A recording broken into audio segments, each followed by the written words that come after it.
Coming up on episode 118 of the Behind the Back podcast, the season is over for the San Francisco 49ers. Ben gives his grade for the 2025 season, as well as bring over some news that's currently already happening. That happened a few days after the season ended. And then after that, we pivot over to the Sacramento Kings. We took a 20 game hiatus from them, came back, and there's a lot to talk about, whether it's their draft positioning, trade news that's coming up here, what we like, what we're seeing from these young guys, and from Russell Westbrook as well, and some of these vets. So Ben and I dive into all that before finishing some final thoughts by talking about some Eagles and talking about our picks for the conference championships. So with that being said, y'all, let's get it.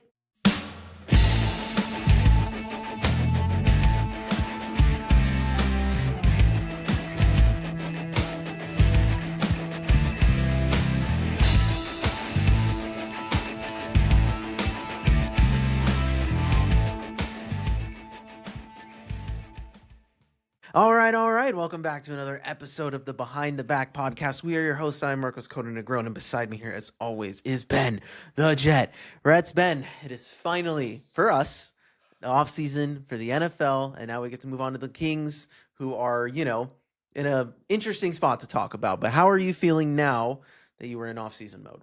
It was upsetting initially, but I got to say, I'm going to get into the grade for the 49ers and everything, but I'm going to be enjoying the football offseason, I think, this year. So I'm okay. I'm doing okay. That's good to hear. Well, I don't blame you. It was, a rough ending for y'all. I, was shocked from the beginning, from the jump, right? But if you guys, wanted to check out Ben's postgame, go right ahead. It's in our feed. So like you guys heard in the intro, we got a lot of fun stuff to talk about as always. But now we're back into the thick of things and talking some Sacramento Kings here. But before we do that, we got to talk about the Niners. And, I'm going to let Ben pivot here and just give his grade, cap off the 2025 season here. So what is your grade for the Niners this year, Ben? Just factoring in everything. I mean, let me start by saying this. We had the discussions in the preseason about what the expectations for this team, what my expectations were, and you were kind of aligned with me. It was like this was a retooling year. You were just kind of going into it thinking we're going to try and rattle off as many wins as we can. You're really banking on the youngsters. This was a good draft. You felt good about that draft at the time. And so you felt like if this team can just kind of, develop a little bit and find their rhythm, they'll be okay.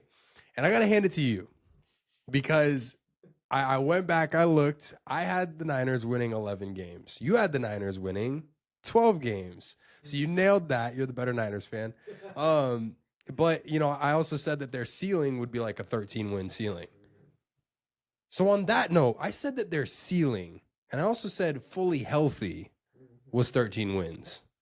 And this team rattled off 12 wins, being extremely injured. Ended up being the fourth most difficult schedule per DVOA. So this is, to me, a very successful season. And if you look at how it started, there was a whole lot of adversity early in the season.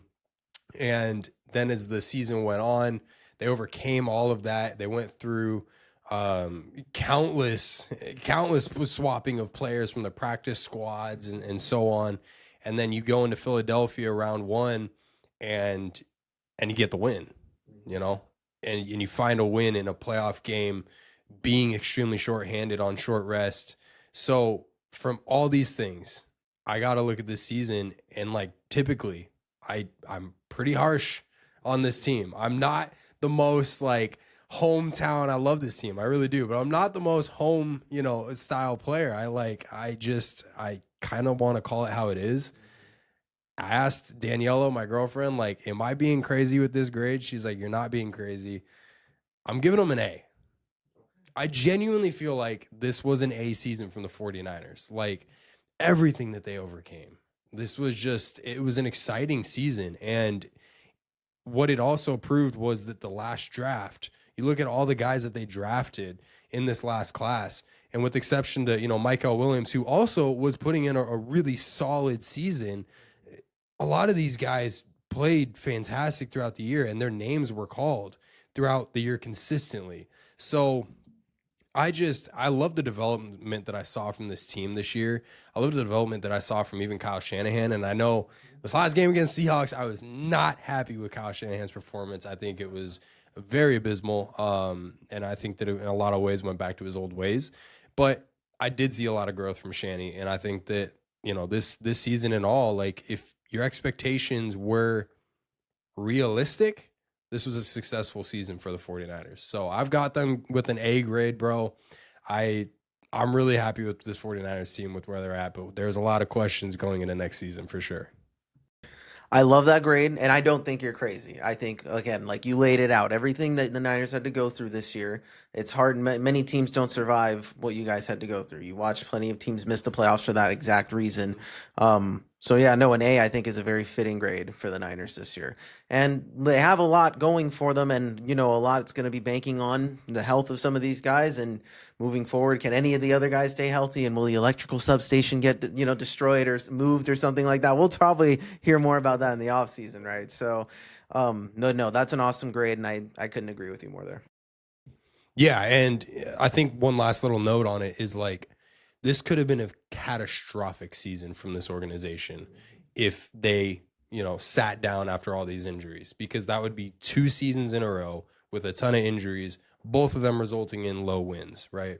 And missing the playoffs entirely. The fact that they were able to make the playoffs, the fact they were able to get a winning record, find success, it just shows what this organization is capable of doing. They assemble teams that, while they get injured and banged up from time to time, for the most part, it's a next man up mentality that just lives deep in that organization. And that's something I'm proud of. So love what I saw from the 49ers this season. However, we had a little bit of news to kick things off. And look, we kind of saw it coming. We talked about it when it happened. Last year, the 49ers at the end of last season, they kind of cleaned house. They fired Nick Sorensen. They went with Robert Saleh. I was stoked to have Robert Saleh back, but you and I talked about it. It was likely going to be a 1-year thing because it was evident that Robert Saleh wants that head coaching position. I think in a lot of ways felt like he was dealt an unfair card, a hand of cards in New York, rightfully so. And I think that he definitely wanted that second chance somewhere else, but I think he wanted a year to kind of reset with an organization that, finds, for the most part, a good amount of success and kind of get back to his old ways. And I think he was able to do that. And because of that, he's able to get himself a head coaching position with none other than the Tennessee Titans. Now, this is an interesting spot for him. I'm not going to lie. I do want your opinion on this in a second here. But for me, the Titans are a promising team. They got a ton of cap space. So they can make a whole lot of additions to their team, whatever direction they want to go, whether it's defense or offense. You've got second-year Cam Ward now, who, I mean, we talked about him when the Niners were matching up with them earlier this season. Like, he's not a bad quarterback. He's got so much potential. His potential's out the roof. It's interesting from my perspective to see a defensive-centered coach get the head coaching role with a quarterback who's going into their second year and needs a lot of development. That's kind of my standpoint on it. I don't think that it's a bad spot for Saleh, and I don't think it's a bad choice for the Titans. But what do you think on that whole thing? So, again, sucks for the Niners that, I know, like we talked about it. I was partially hoping that, with the injuries, not actually getting the full roster to like mess around with, I was hoping that like, he would come back and try one more year. But, for Tennessee, I think it's a great spot for him because, I agree that he got dealt a bad hand with the Jets. I mean, we've seen these past couple of years just kind of how dramatic it's been and how bad it's been. For him to have Cam Ward, I think he's better than Zach Wilson is and was at that time too. So I do think he'll have that kind of advantage. And I also think that he'll get to bring in his own staff. I know there was talks about Mike McDaniel, but now McDaniel's in, LA. But with that cap space, there is a possibility too that some Niners players get poached too and follow Saleh as well to a system where they feel like they can get some playing time. So, or coaches as well. So this is going to be an interesting situation for the Niners because Saleh was a big part of that. I mean, when you bring in a guy like that, it tends to happen. So, I like the move for him personally. Now, for those who love drama and narratives, he gets to face Liam Cohen and the Jacksonville Jaguars twice a year. And, he said very colorful things to Liam Cohen last time they faced off. And, part of me wonders how much of an impact that might have had to have the opportunity to like stick it to the coaches. I mean, we're seeing coaches rivalries now with like Ben Johnson and Matt LaFleur, like things like that start to come up. So, that's another storyline that I saw from that. Yeah, the whole Liam Cohen thing. When I saw him sign to the Titans, that was dead ass the first thing I thought of. I was like, oh, because I flashed back. I remembered that game between Jacksonville, and I was like, I remember that colorful conversation and him just saying to Liam, like, I'm gonna end your effing life.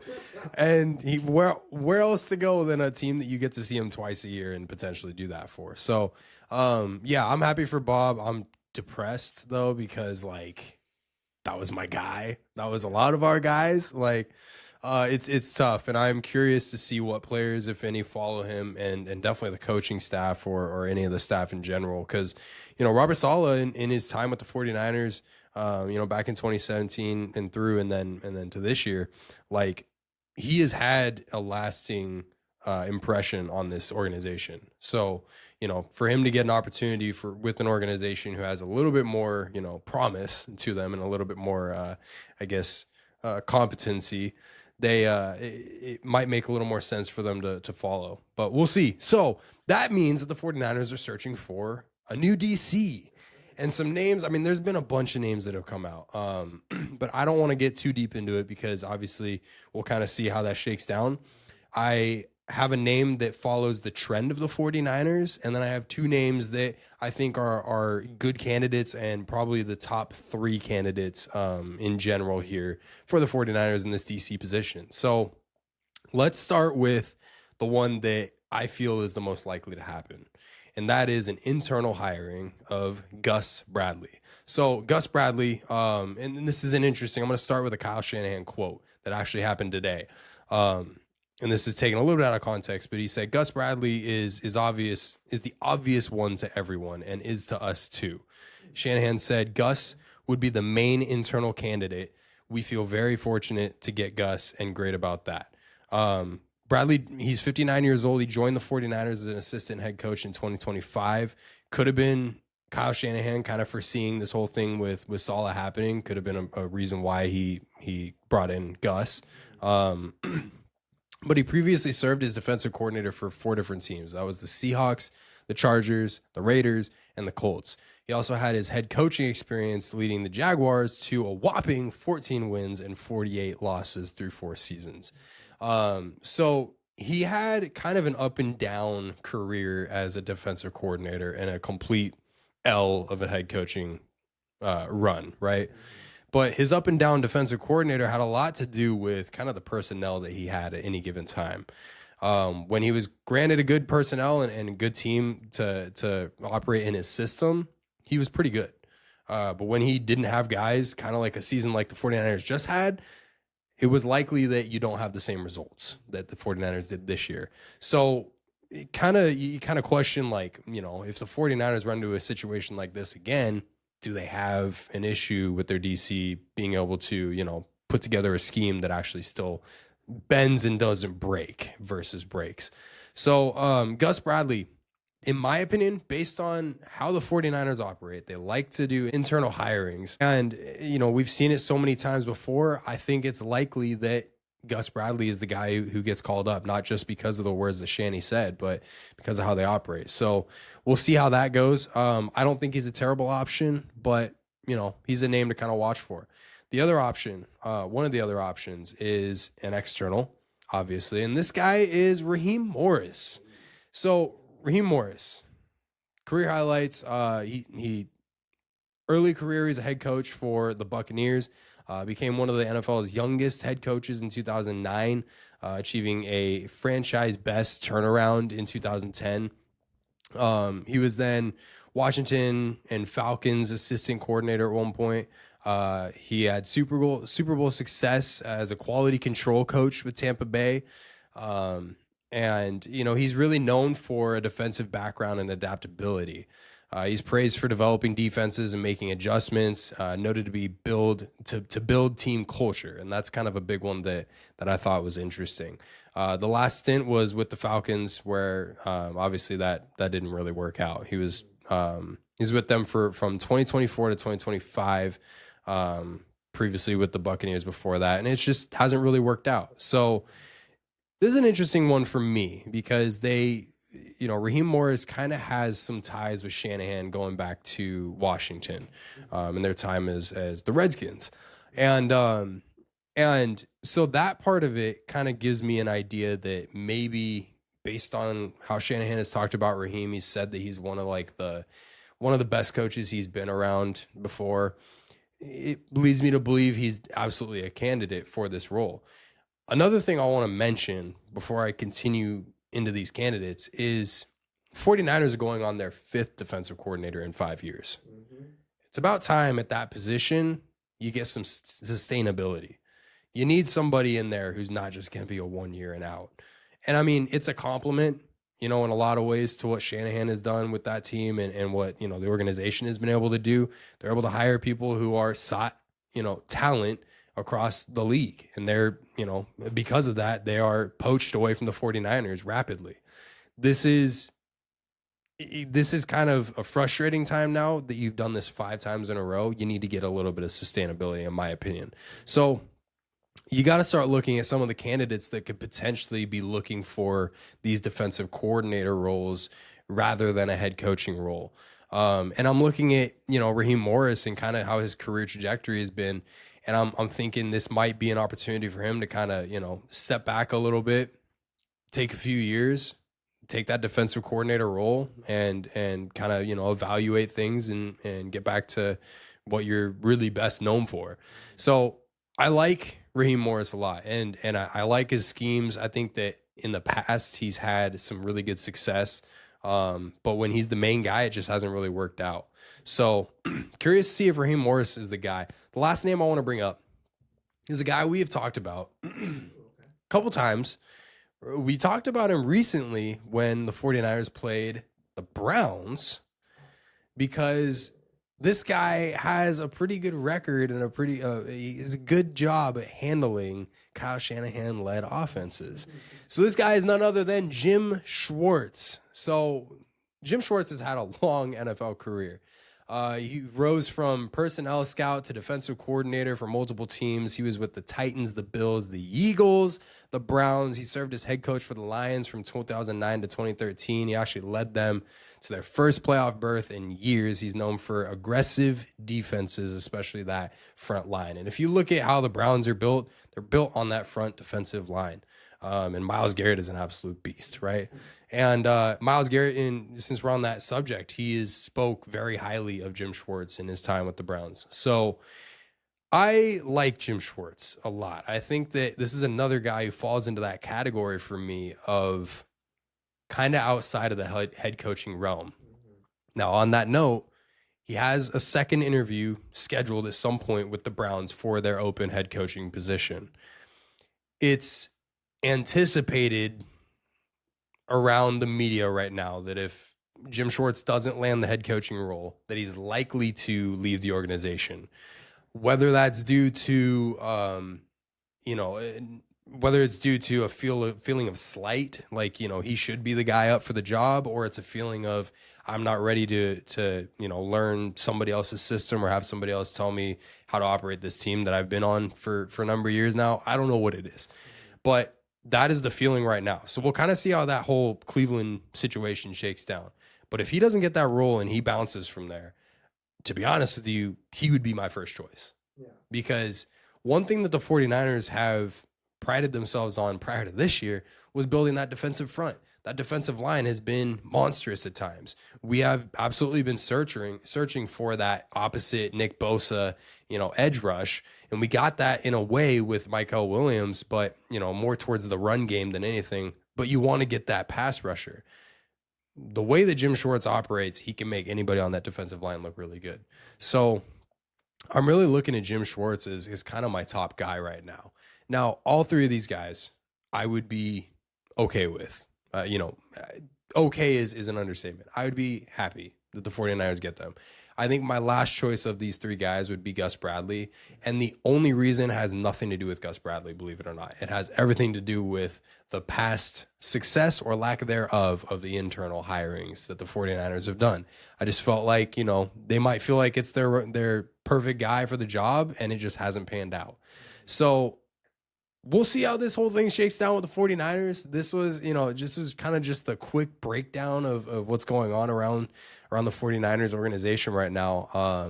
But, outside of that, whole lot of things holes to fill this offseason. And, you've got some contracts expiring, specifically like Jawan Jennings, likely not coming back. It is kind of how it feels right now based on his exit interview. So Kyle Shanahan and John Lynch addressed the media today. Today we're recording, it's Wednesday.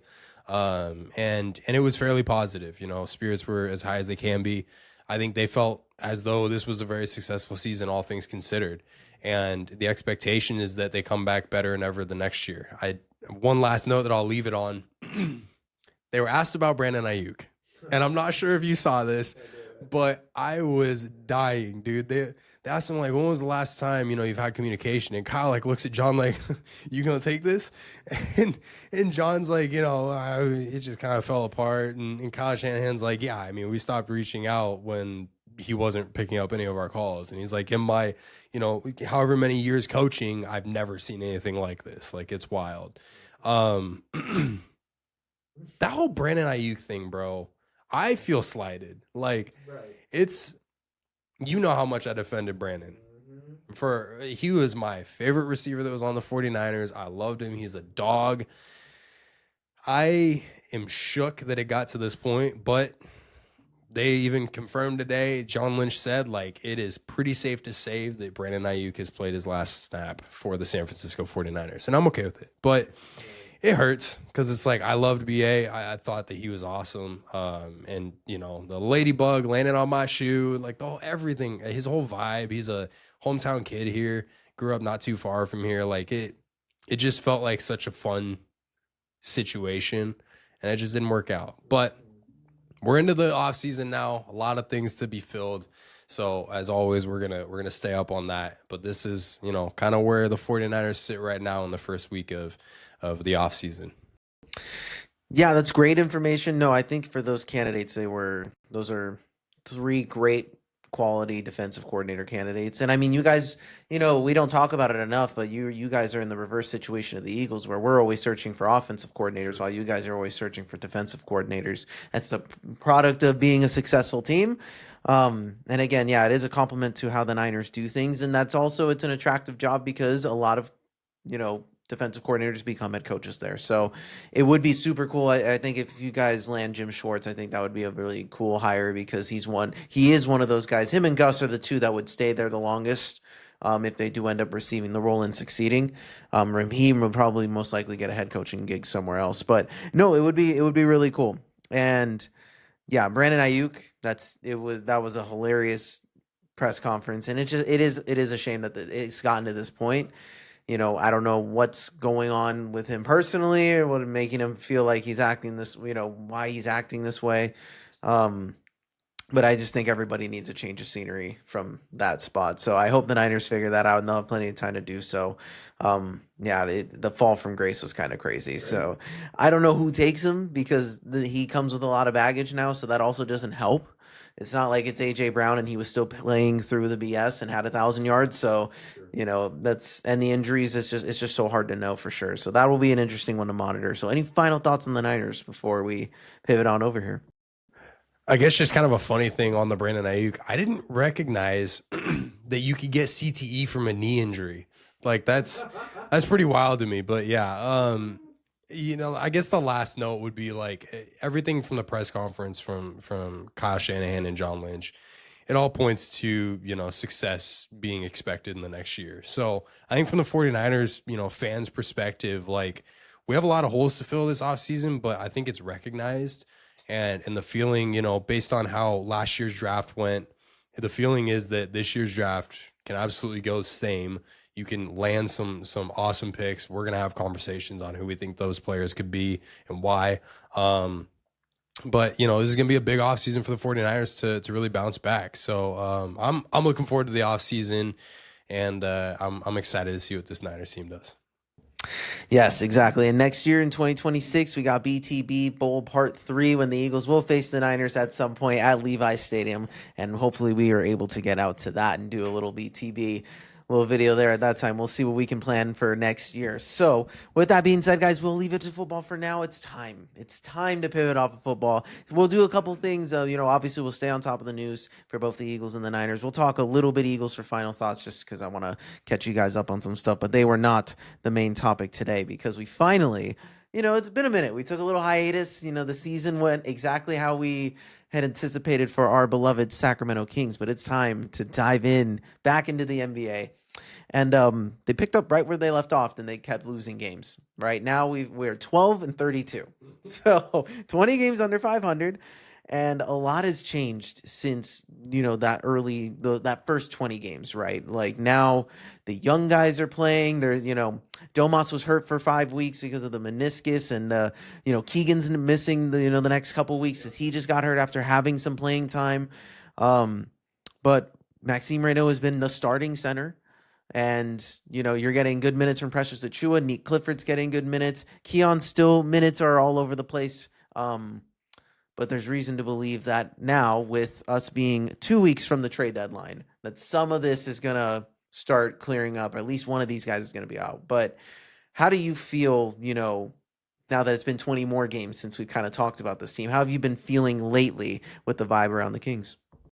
Refreshed, I think is kind of the right word for me to use. And the reason I say it is because, like, the vibe has been a little bit different. Yeah, the Kings have been losing games still at a pretty high clip, but you had a 4-game win streak in there.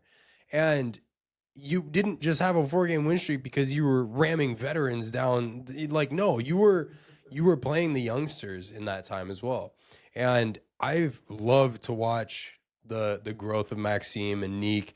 And even Precious, throughout this season, just kind of Precious in the game against New York, just his villain arc, like revenge game against them.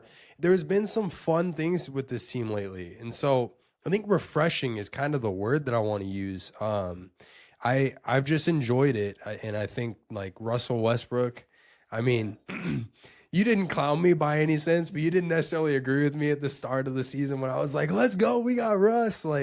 But this is what I expected in a lot of ways. I didn't expect him to, you're going to rattle off some crazy stats here in a little bit, but I didn't expect him to have that impact. I expected him to be the high energy, fun part of the season for the Kings. And he's been that. So, like, right now, I'm feeling excited in a lot of ways too, because this whole trade deadline thing is around the corner. The Kings have announced weeks ago, you can almost call it months ago now, that it's like a fire sale in Sacramento. They want to get out of these big contracts like a Zach LaVine and Domantas Sabonis. They want to move on from these veterans and like a DeMar DeRozan and get these guys to contenders and get them off this team because we are in a rebuilding phase. And the recognition from this organization to finally accept that it's time to rebuild has been kind of refreshing as well. So I'm feeling good. No, that's very well said. And I know that we didn't mention a couple things here because I know you want to shout out your boy Dylan Cardwell, who's been playing really well. But what did you think of the Mike Brown experience of him coming back to New York and him not saying, not shaking any hands afterwards? What was the vibe that you got from Mike Brown coming back home? So I wasn't too surprised, to be honest with you. Mike Brown was wrongfully fired from the Kings, right? I mean, that part is obvious. And so I don't blame him for, at the end of the game, not even really acknowledging the opposite side of the court in any way. Like, there was a little clip that I saw. I can't remember if it was Brandon Nunez or somebody else who posted it, that Vivek walked up to Mike and they just did a quick handshake. They ain't no gentlemanly thing there. Like, it was just, kind of like I have to acknowledge your presence kind of thing. I don't blame him. But one thing I do know is that Mike Brown is the same human being, because when he was in that media room talking to all the Sacramento media, he was all smiles. He was saying hi to everybody. Like, he was great. So he recognizes, of course, as he should, who slighted him, in his time in Sacramento. So I wasn't too surprised to see the way that things shook down in that game and in that return, but I was kind of surprised with the result. I can't lie. The Knicks were in the midst of kind of a weird collapse, which they're kind of in the middle of still, but they were second or third in the East at that time. And they were kind of, they were finding a rhythm in a way. They ran into an injury in that game with Jalen Brunson, but it felt good to kind of get that win in a way, because it's like, yeah, see, you're not all that, but and now he's kind of struggling. Yeah, so it was interesting, but I'm not too surprised with his return. I do want to see him do well in general. Yeah, that's fair. Yeah, and then he in back-to-back games. So when they went and played the Warriors, he got a lot of flack for hugging Draymond when Draymond came over and hugged him, and it pissed a lot of Knicks fans off that was the case.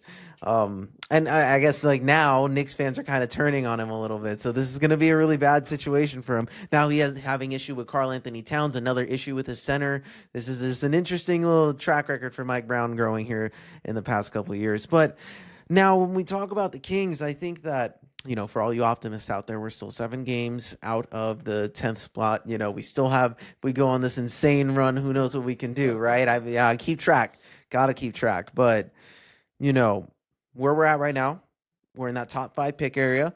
We kind of have some trades lined up, discussed, because the trade deadline is February 5th. So it's coming up here in 2 weeks. So, there's been a lot of rumors swirling.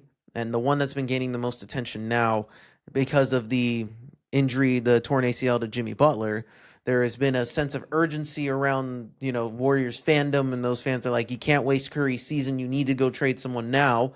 And a lot of names have been thrown around, but one in particular for Sacramento has been DeMar DeRozan. And there's been talks of now this might be the move to get Jonathan Kuminga over to the Sacramento Kings.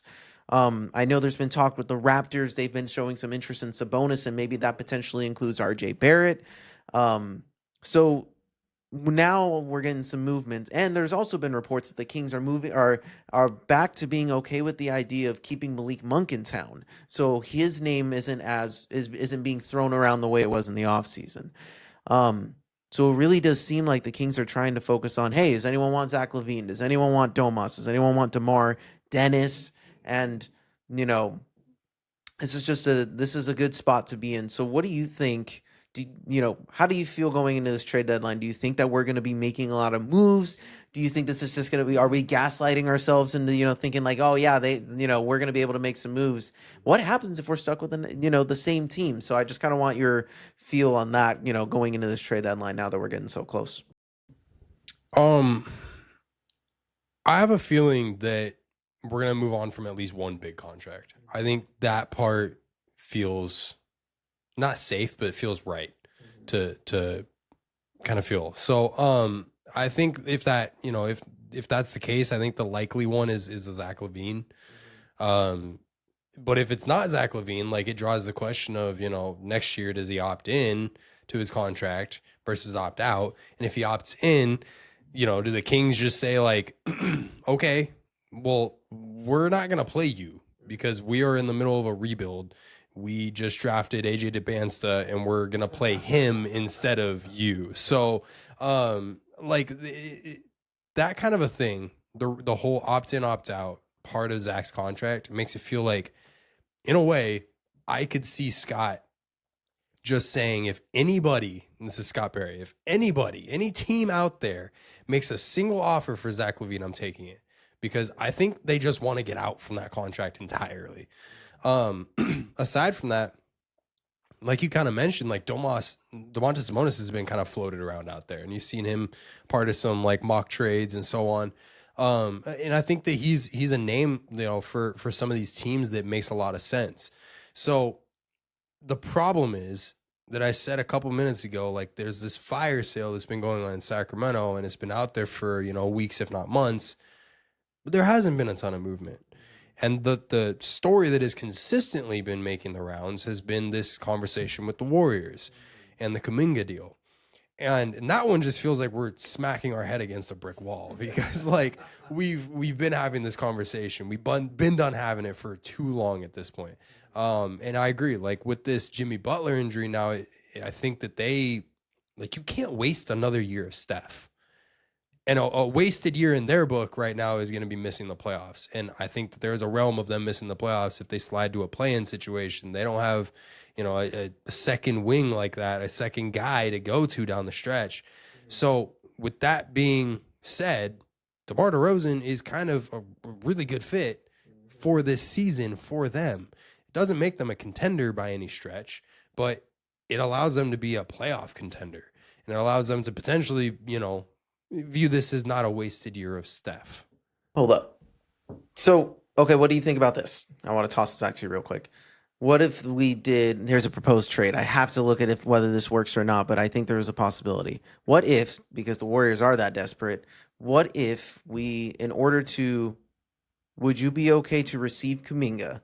Guaranteed we get Kuminga in this deal. If it meant that we trade DeMar and Zach LaVine, both of them, to the Warriors, and then we eat the Jimmy Butler contract because it's similar to Zach LaVine, so that's where it matches up. And Kuminga's where he signed is right around DeMar, so I think it would work. So if it was Zach LaVine and DeMar for Kuminga, we eat Butler's contract and then let him either play out the year with his ACL or come back, or we just release him or buy him out altogether. How would you feel about that if it meant it was guaranteed that we get Kuminga? I love it. I love that idea. And the reason being is like the returns that I'm looking for and that majority of Sacramento entirely is looking for is young player. If you don't get that, okay, picks. If you don't get that, okay, expiring contracts or ones that you can get the hell out of. Yeah. And if you get a situation like that where you get your guy in Jonathan Kuminga, who is clearly a guy that the Kings front office want to bring in, you get that guy, you get a contract in Jimmy Butler and a guy who definitely doesn't want to be in Sacramento. You buy him out, you get out of that entirely, right? And so now you have cap space basically for an additional player that you can take in the next year. Like, I think that's huge. I think that's a really good opportunity. And if something like that presents itself, I think you got to take it. Yeah, so that's going to be the big news coming out of the trade deadline in these next couple of weeks. So we're going to hear a lot of rumors. We're going to hear a lot of things that need to happen. Oh, these 3-team trades need to happen. One team needs to get involved. So hopefully someone gets desperate enough, and it all depends. Maybe another major injury comes up and another team all of a sudden is desperate for a guy that fits one of our profiles. So it'll be interesting to see what comes of that. But I was curious, just more conversation of it all.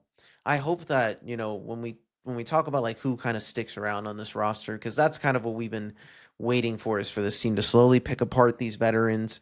And if I had to, I like a team with just like a couple veterans, right? And I think that a great veteran, you were right on the money, it was Russell Westbrook. And I just hated the timing of it, right? I did not like the that Russ was coming. I just hated the fact that it was after we signed Dennis, and I was like, well, what's the point of signing Dennis or doing this? And for Russ to be doing what he's doing right now, I mean, you mentioned I had numbers, and I had it. This is from StatMuse on X, and Russell Westbrook for the Kings. He's first on the team in threes made. He's first on the team in rebounds. He's first on the team in assists, second in steals, and he's second in points. And he's the only player with 650 points, 250 boards, 250 assists, and 60 steals this season. So this is like a resurgence for Russell, kind of like a reminder for everyone's, like, for him, he's like, I can still play significant minutes in impact winning. And when we watch the way that he plays with our bigs in particular, especially Maxime and Dylan, it's hard not to say, like, okay, I'm good if every other vet is off of this team and it's just Russ leading these young guys. Because I feel like he can get the most out of these young guys and teach them a lot about how to play with a solid, legitimate point guard. And I got to give Dennis some credit because he does do a good job of running the show when he's in there. But I just feel Russ's impact more. And, especially if we're going to lean into maybe potentially getting a young guard in the draft, and we're going to talk about all these options depending on where we land, having Russ as kind of the mentor. And Russ, I think, is kind of feeling the love from Sacramento. And maybe his ultimate goal is to win a title. Like, I understand that that's probably part of his psyche too, and maybe he'll go to like the next best team that offers him a deal next year. But I don't think it's totally out of the realm of possibility that if this season continues to go the way it does, he continues to have a great season and Kings fans completely embrace him, they might convince him to stay on one more year. If we make a couple moves, bring in another young guy, like maybe we can convince him to lead this team next year.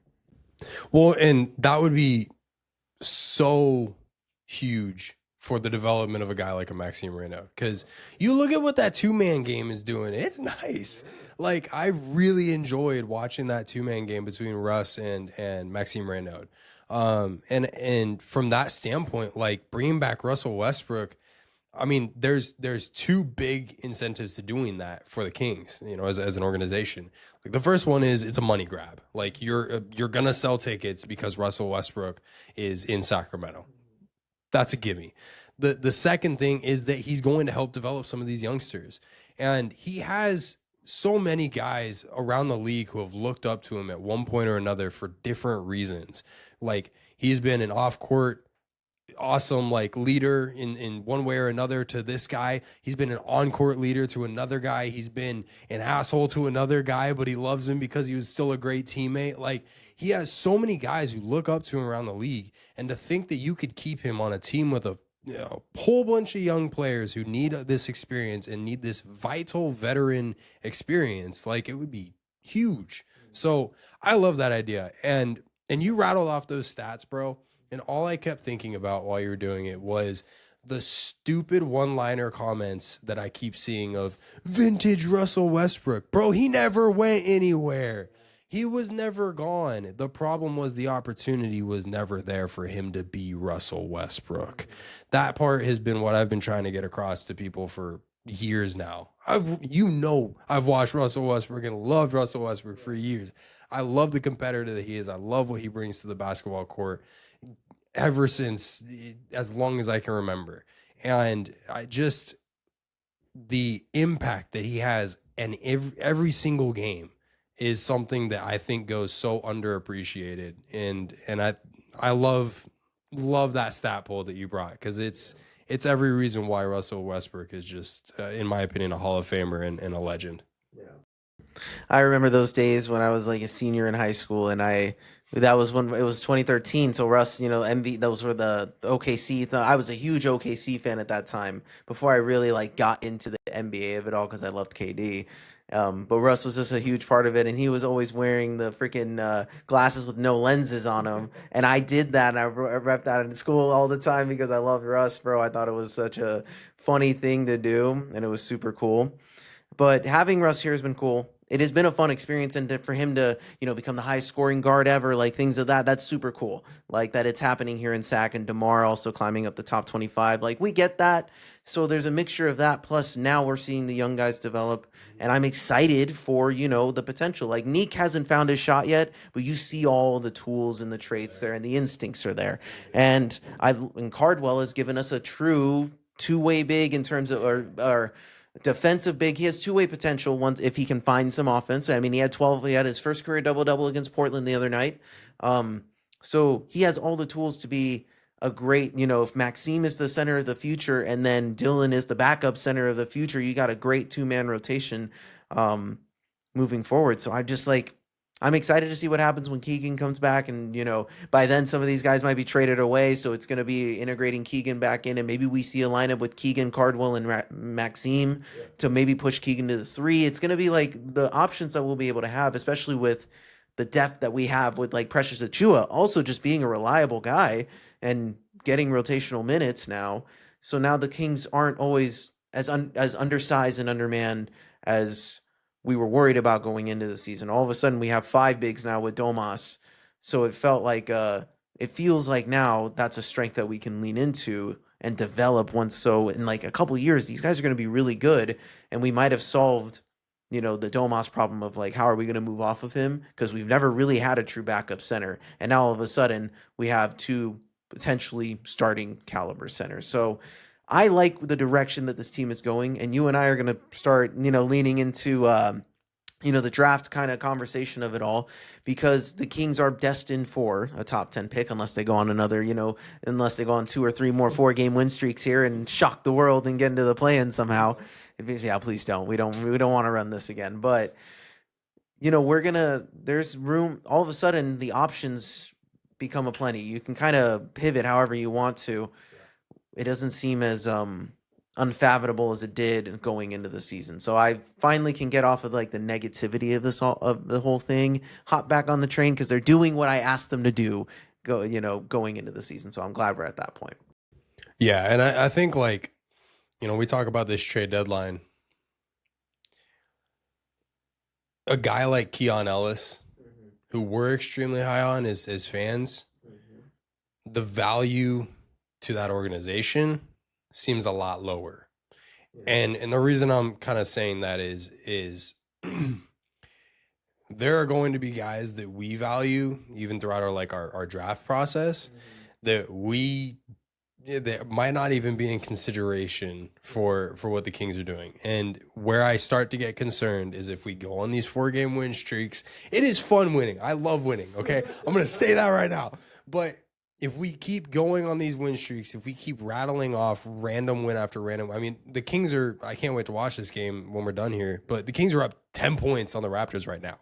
Like, it's great, but it's also awful because if you fall outside of really like the top, you can call it the top 6, you can go anywhere you want.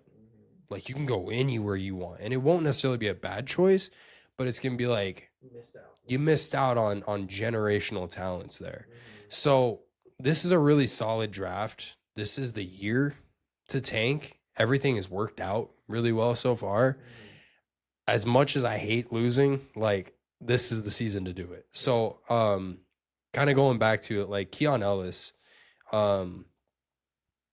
be okay with him not being here because it feels like he's not going to be here post trade deadline. And if you look at kind of how some of these packages in general over the years have formed, trade packages in general, you can't just throw a Zach LaVine at the wall and say, see, here you go, he's great. Yeah. When the conversations really go, you guys don't want him. Why would I give you something I value for somebody that means nothing to you? Right. You got to give me something a little bit more. If not to just make the money work, at the very least so that it feels 1 for 1. So from that standpoint of negotiations, I encourage you guys to kind of be comfortable being uncomfortable with trading a guy like a Keon Ellis. I don't think a Keegan Murray goes at this trade deadline. I think he's absolutely safe, especially considering that contract extension that he just signed. But, Keon, he's going to be due for this contract soon. And it's like, I didn't really talk about it in the offseason. And now it's kind of getting to the point where it's like his minutes are so fluctuant that it could be trending that way. So I wanted to throw that out there as kind of a brace to everybody, but we'll see how it shakes down. Yeah, I've heard mixed reporting. Like they're saying, oh well, I mean, they could play Keon more, but they still want to showcase the vets. And once they trade the vets, and they can play Keon again. But it's like, again, if I'm Keon, then there's teams that want you, so you can sign even if next year you're signing for a 1 year or a 2 year, kind of like Malik did with like the Lakers before coming to the Kings, or before the King, or when he came to the Kings and then got his massive extension, right? So Keon will have opportunities wherever he does go. Hopefully he stays in Sacramento. That would work for the identity of what we're trying to do. Even if that means like we end up drafting a guard and then it's like he's the key 6th man or 7th man, but he's getting his minutes that he deserves to make an impact. So we'll see. And that's what's going to come from the next 2 weeks, is just trying to figure out, okay, who's the first domino to fall? Can there be multiple, or is it just going to be one and we have to wait till the offseason?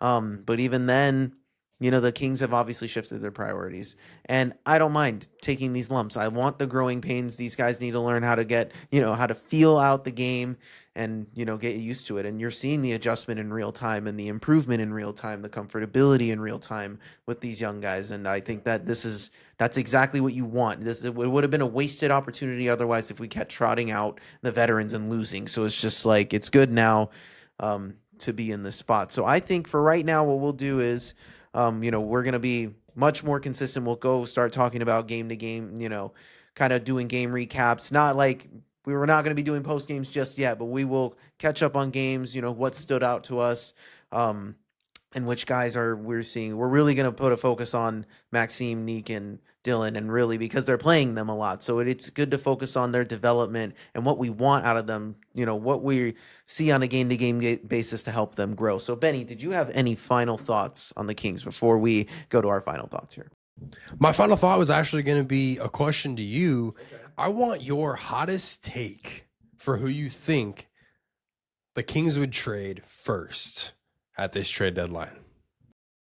I'll say it's DeMar. I think it's DeMar. And it's only, I don't think it's that hot though. Trade that we talked about? Yeah, I think it's not the big, it would be interesting. The hot take would be that they would trade DeMar and Zach. That would probably, if they were able to do that or took the bullet on that, I would be shocked. It'd be cool because then we get JK, but I just don't know that they would do that. I think DeMar goes first. It would be shocking if Domas went. Like, if he's the first guy to go. That would be kind of crazy. I'm okay with it either way, but that's kind of how I feel. I agree with you, and that's why I'm saying that because I think DeMar is the guy who goes. I think that makes sense. So from a hot take perspective, my hot take is that Domas is going to be the first to go. Right. I think that, there are people who are interested around the league, teams who are interested around the league. He has enough left in the tank. Like, this is a down year for him because of the injuries and all, but like, he has plenty in the tank. And for a team with the right structure around him, we saw what the Beam Team 1 looked like with him. Like, you can get back to that or similar style where you get to those DHOs. He's a valuable center. So if any team finds an appreciation in that, he's my hot take. He's the guy who goes first. Yeah. Oh, a surprising name. We'd be remiss to mention, the trade deadline king and Dennis Schroeder. He could end up being, can't count him out, guys. He got traded 4 times last year in the same. So it's not impossible for Dennis now that his contract is up. So always you got to keep an eye out for that too. So I think it's funny. But no, those are great points. For Domas, it has been rumored for Toronto and Charlotte. So that's another name to look out for too. So yeah, I think that's enough from the Kings talk for now. For final thoughts, we just, we're going to make our NFC and AFC championship predictions here, who we think is going to a Super Bowl. But before we get into that, I just want to quick touch up on the Eagles here. Didn't want to do a whole segment on it. The Eagles have been on their offensive coordinator search since firing Kevin Patullo or relieving him of his duties.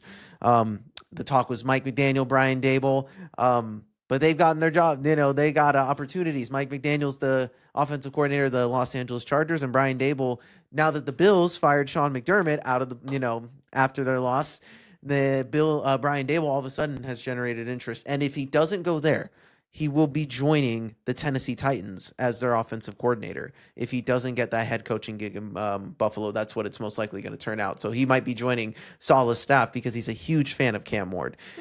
So that has been reported. So the Eagles basically have missed out on both of those guys. Now, so all of a sudden, it turns into who the hell are we going to use to replace Patullo because the best options are gone. So we will see here in the coming names, look out for names like Greg Roman. They interviewed Bobby Slowick. So they interviewed a few guys, and Matt Nagy wasn't in another one that I'm not excited about. But so that's the problem. We kind of fumbled a bit because we thought, as Eagles fans, we thought we were getting one of Mike McDaniel or Brian Daboll. That's all we were hearing even before Kevin Patullo got fired. So that's kind of the conundrum they're in. And then the other big news is just that it's almost being written in stone that A.J. Brown is destined to be traded in the offseason.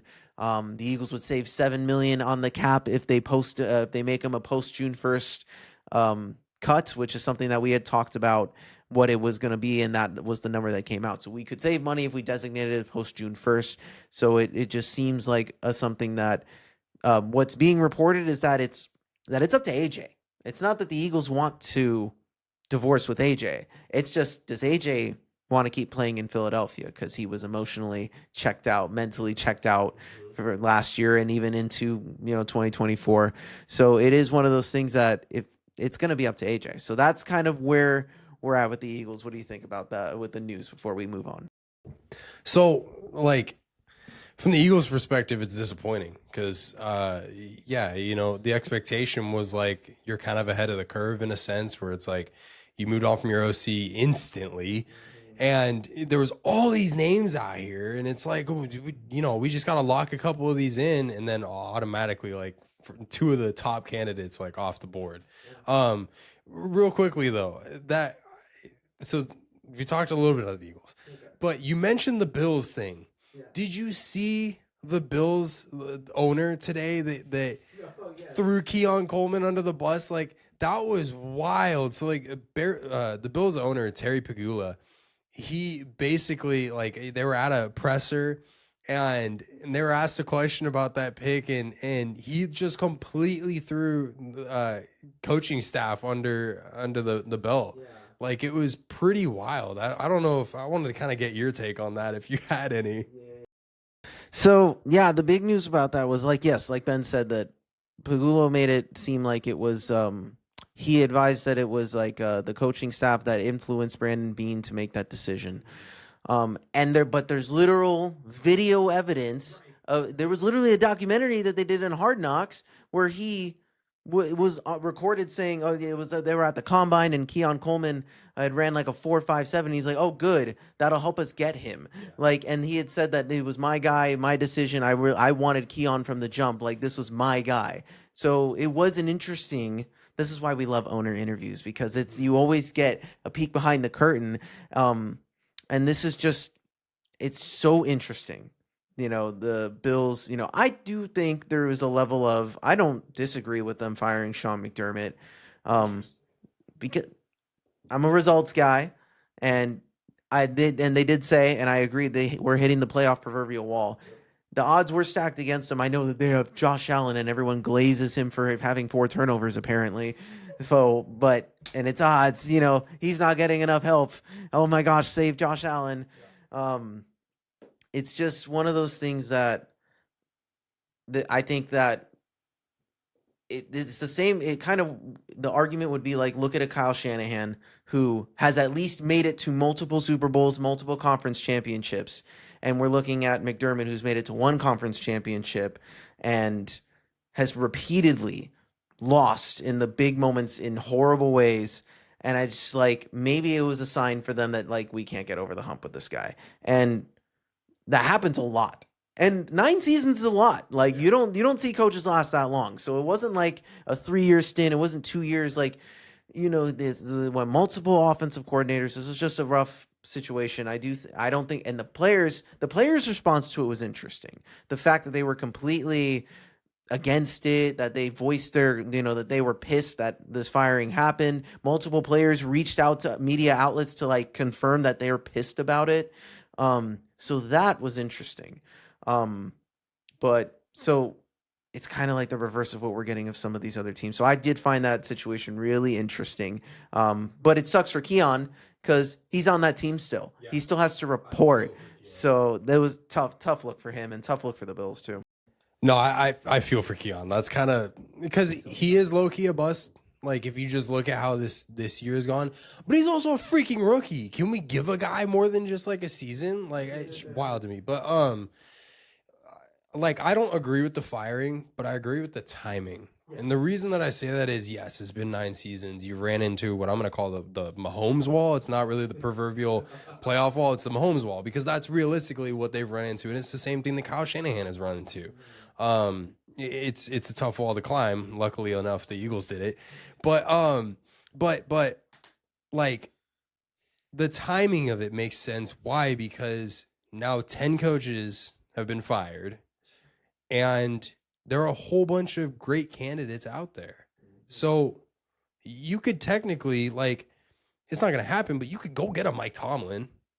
Yeah. Like, there are some good names out there that you can still have a good head coach at that spot and arguably better. So yeah, I was surprised by it. I didn't expect it. But it was just wild because it was just one more coach, and then, like, it just felt like a blame game in a lot of it. But that's kind of being a coach in any of these leagues, Brett.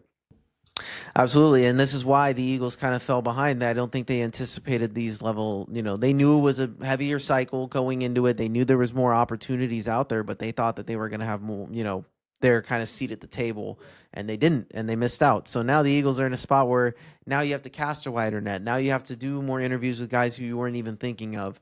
And what does that mean for next year? So that's something, the approach of, who are they really going to bring in? And I think now it's gotten to a point where no matter who we bring in, it's going to be underwhelming because the expectation was set. So that's kind of where the Eagles are at there.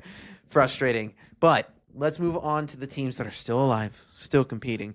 Let's save the real Super Bowl for a second, and let's go to the AFC and go to backup. God, man, this sucks. The Denver Broncos, New England Patriots, Bo Nix fractured his ankle in overtime in an awesome win for the Broncos, setting up a 1-2 matchup that we were really excited for. Now, Patriots, now the Broncos can still do it. We haven't seen Jarrett Stidham play since 2023, so this is going to be an interesting experience. And maybe that's a good thing for Denver. Maybe a one-off game maybe helps them get over the curve. But I think the Patriots win this one. I don't have a score, but there is a possibility. It's on the road. It's in Denver. This defense for Denver can keep them in this game. If Stidham doesn't turn the ball over, if the run game gets going, if they can just execute the short stuff, Sean Payton having a week to prepare versus it happening in game is totally different. So I think that helps. So I could see them staying in it. So like what I would say though, it's going to end like 21-13 or something like that. So I think you're right. I think that the Patriots should win this game. But Eagles fans, bear with me for a second. Let's think back to 2017, 2018, when you guys got that first chip with a backup quarterback. Who are you guys playing? The Patriots. The Patriots are going to struggle against a backup quarterback once again. This is not their year. I had Denver going to the Super Bowl, as did you. I'm sticking to my guns. I like that defense. Jarrett Stidham's all right. He's not terrible. He's all right. I think that their defense is going to be the thing that needs to win them this game, and that's what I'm kind of banking on. Yeah. So I'm expecting this Denver defense to be more than just, what's advertised and what they've put on all season. They need to really show up in this game if they want a shot at winning that and making it to the Super Bowl. But I'm taking it. I'm taking the Broncos in an embarrassing fashion in a game where they shouldn't be winning that game, and I'm taking them by I'm going to take them by 3 points. Love it. That's great. So then we pivot on over to the NFC, and we got the Rams and the Seahawks round 3. Last time was an epic overtime, game winner from Sam Darnold. What do we think? Let's think. It's on the road, so it's in Seattle. It's going to be another crazy game. The Rams are coming off a super emotional overtime win against the Bears on the road. Got away with some crazy stuff. Basically negated what was the play of the season by Caleb Williams. Man, oh man, this is tough. I don't know who to pick because obviously you have, this is your division, right? So, but I've had a lot of experience recently as an Eagles fan with Rams. Recently, not so much with Seattle. 2023, that was pretty much it recently, but I don't want either of these teams to go. How do you think I feel? I know. I don't want either of this team to go. If I had to pick, I'm going to say the Rams.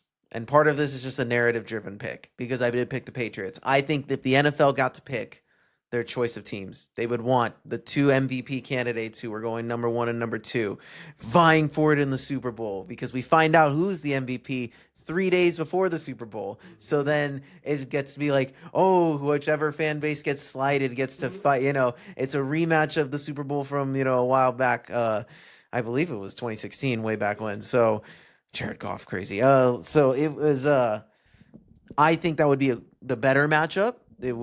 But Seattle would be, they would give them a good fight. But I'm going to pick the Rams to go on the road and win against Seattle. And it's going to be close. Both of these games have been by under 3 points, so I think it's going to follow suit. This could go into overtime. It could be a crazy game. Both defenses are going to keep these teams in it. And Sam Darnold needs to make big plays in this game. And he's also had a bad game against this Rams team before, even though they still kept him in it. But that realm, he played fine against San Francisco. He didn't need to do anything in San Francisco. So against San Francisco. So I have the Rams winning. I think that Matt Stafford has a little bit of mojo going into the Super Bowl. This. I don't want either. You don't want either of these teams? How do you think I feel, dude? This shit run through Levi's, and one of these teams has a chance to win it in our lockers. Like, that is killing me. So, all right. It was belt to behind Seahawks versus Niners. But there was a lot going against the Niners in that one. I mean, from a rest disadvantage to the injuries to just exhaustion, like so on and so forth. I don't want to use a ton of excuses, but I think that it wasn't a straight up 1-for-1 matchup. And from that standpoint, I'm wondering how cocky the Seahawks are going into this game. Additionally, like, it sucks, but Charbonnet is out for the rest of the playoffs with that knee injury. So they're only leaning on Kenneth Walker, who had a huge game against 49ers. And, against the Rams, he had 100 yards in their last matchup. And in the first one, he had 67 yards. So he's going to be able to run the ball at a somewhat efficient rate against them. My question is, Sam Darnold in both games against the Rams struggled heavily against that defensive pass rush of the Rams. I expect more of the same. I really do. Sam Darnold didn't win that game against the 49ers, not in week 18 and not this first matchup. He's going to have to be a lot better, and he's going to have to be the one who wins them that game, or rather doesn't lose that game against the Rams. And that part I don't see happening. So I love the storyline that you have with the whole MVP thing being 3 days before the Super Bowl. Like, that is a storyline and a half. And from that standpoint, I can see it from the NFL's perspective. If there's a script, this is it. And from the other side of it, I don't trust Sam Darnold in the big game. So I got Rams in this one. I love it. So the stage is set. It's going to be a fun weekend. I mean, playoffs have been really great so far, outside of obviously, some bad ones here, but it's been fun and entertaining nonetheless. But no, dude, I think, this is going to be really interesting what comes out of it. If the Broncos do pull it off, it's going to be a crazy story. It's going to be, and the prep for, the Broncos going into Levi's and having to take out one of these two defenses with Jarrett Stidham, that would be really tough too. But it would be really cool to see Drake May go up against Matt Stafford, just, kind of that young guy, second-year player going up against an established guy who's fighting for his second Super Bowl. That's a Hall of Fame, game for Matt Stafford. Like, this gets you in, guaranteed type of win for getting his second Super Bowl. So I think that's something that, the stakes would be would be a lot higher versus Sam Darnold getting a Super Bowl before any of these other guys. It is, first Jalen Hurts, then Sam Darnold. I don't know if NFL Twitter would be able to handle Sam Darnold winning the Super Bowl. So let's see if we can avoid that reality. So did you have any final thoughts before we head out here? No, I'm good. All right. So this is episode 118 of the Behind the Back podcast. You can hit us up at behindthebackpod13@gmail.com. For all y'all watching on YouTube right now, we got all of our social medias up above. For all y'all audio listeners out there, the links to descriptions are down below. Please give us a like, subscribe, rate, review, and follow the show. We appreciate all your love and support. Now, we're shifting into basketball. This NFL season's coming to an end. We got draft stuff coming up. We're going to be doing a review of, kind of our good takes and our bad takes that we had going into this season. So we'll definitely spend some time going over that. So we definitely have plenty of off-season content that we need to get to. So with that being said, I'm Marcos Conan Negron. Beside me here, as always, is Ben the Jet Reds. All right, y'all. We love y'all. We're going to talk to you week after next. Benny's got a trip he's got to go to next week. So we're just going to take a little break, but we got plenty of stuff that we got to talk about when we come back. Hopefully there's OC news for the Eagles. Hopefully there's DC news for the Niners. We'll find out what happens there. All right, y'all. We will talk to you in a bit. Peace.